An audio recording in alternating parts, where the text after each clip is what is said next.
कहिया अइबा रोज रोइबा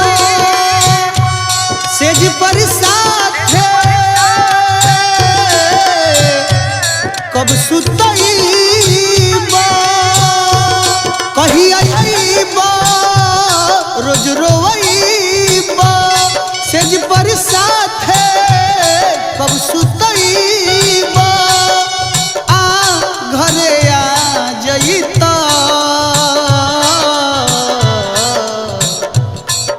बलम ए सजन ए बलम घरे आ जइता गरम रोटी खा जइता बलम घरे आ जइता गरम रोटी खा जइता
एक साल भइल घरे आजा पगली के हाल भइल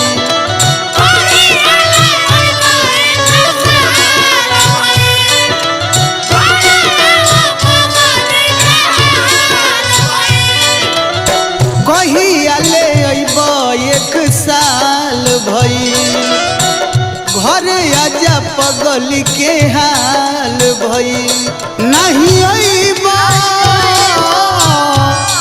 पछतइबा ई जवानी माटी मिलइबा नहीं अइबा पछतइबा ई जवानी माटी मिलइबा घरे आ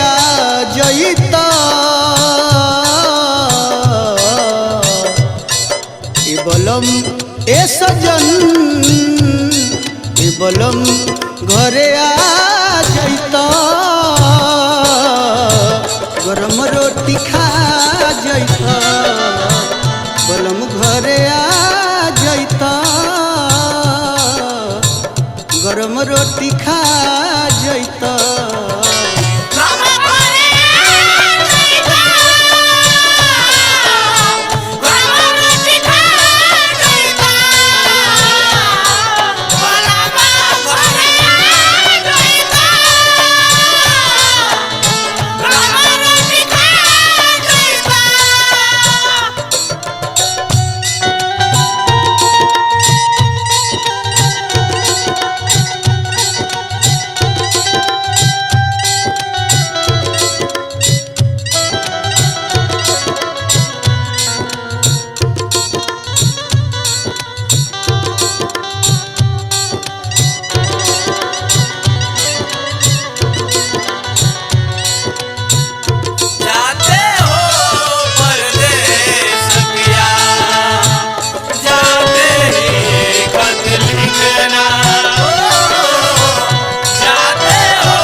करी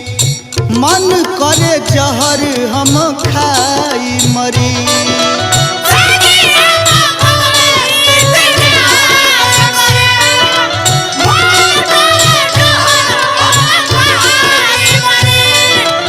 से जिया पर कबले इंतजार करी मन करे जहर हम खाई मरी ई जुदाई ना सहाई मंटू से ना कहाई ई जुदाई ना सहाई मंटू से ना कहाई उपेंद्र प्यास बुझा जइता ए बलम ए सजन ए बलम घरे आ जइता गरम रोटी खा जइता बलम घरे आ जइता गरम रोटी खा जइता।